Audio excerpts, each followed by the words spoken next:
దివంగత మహానేత కుమారుడు వైఎస్సార్ కాంగ్రెస్ అధ్యక్షుడు జగన్మోహన్ రెడ్డి గారిపై ఈ సీబీఐ కేసులు కేవలం రాజకీయ కక్షలో భాగమని రాష్ట్ర ప్రజల అందరి అభిప్రాయం. ఇది నిజం కూడా.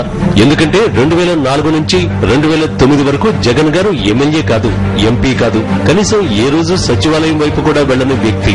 2004 సంవత్సరం కంటే ముందే పూర్తయిన సండూరు పవర్ ప్రాజెక్టులో వచ్చిన ఆదాయంతో సాక్షి పత్రికను స్థాపించారు. ప్రారంభంలోనే 12 లక్షల సర్క్యులేషన్ తో దేశంలోనే 9వ స్థానంలో నిలిచింది సాక్షి దినపత్రిక.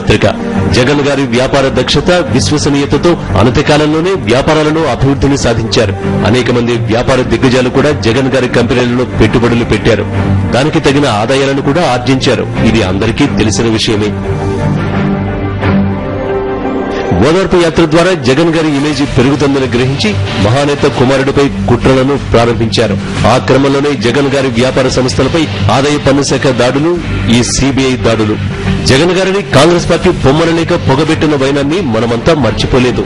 దివంగత మహానేత ఆశయాలను కొనసాగించాలంటే మనం స్వతంత్రంగా వ్యవహరించగలిగినప్పుడే అది సాధ్యమవుతుందనే ఉద్దేశంతో ప్రజల గుండెల నుంచి పుట్టుకొచ్చినదే వైఎస్సార్ కాంగ్రెస్ పార్టీ. ఒక రాజకీయ పార్టీని రాజకీయంగా ఎదుర్కొనే దమ్ము, ధైర్యం లేక చివరికి తెలుగుదేశం పార్టీతో కుమ్మక్కై కేంద్ర హోంశాఖ పరిధిలో పనిచేసే సీబీఐని ఉసిగొల్పిన విషయం మనందరికీ తెలిసిందే. గతంలో ఎన్నో పేరుకుపోయిన కేసులుంటే ఉన్న సిబ్బందినంతా జగన్ పై ప్రయోగించారు. కానీ ఏ కేసులో కూడా ప్రత్యక్షంగా కానీ పరోక్షంగా కానీ జగన్ గారి ప్రమేయాన్ని నిరూపించలేక కేవలం అభియోగాలు మాత్రమే నమోదు చేసింది సీబీఐ. విచారణకు పిలిచి అన్యాయంగా, అక్రమంగా అరెస్ట్ చేసింది. ఈ కేసులో సీబీఐ ఒక్కొక్కరితో ఒక్కో విధంగా వ్యవహరిస్తోంది. ఎప్పటికైనా న్యాయం, ధర్మం గెలుస్తాయి. ఇలాంటి కుట్రలు, కుతంత్రాలు కొంతకాలం మాత్రమే పనిచేస్తాయి. ఈ కేసుల నుండి ఎటువంటి మచ్చ లేకుండా కడిగిన ముత్యంలా బయటకొస్తారు.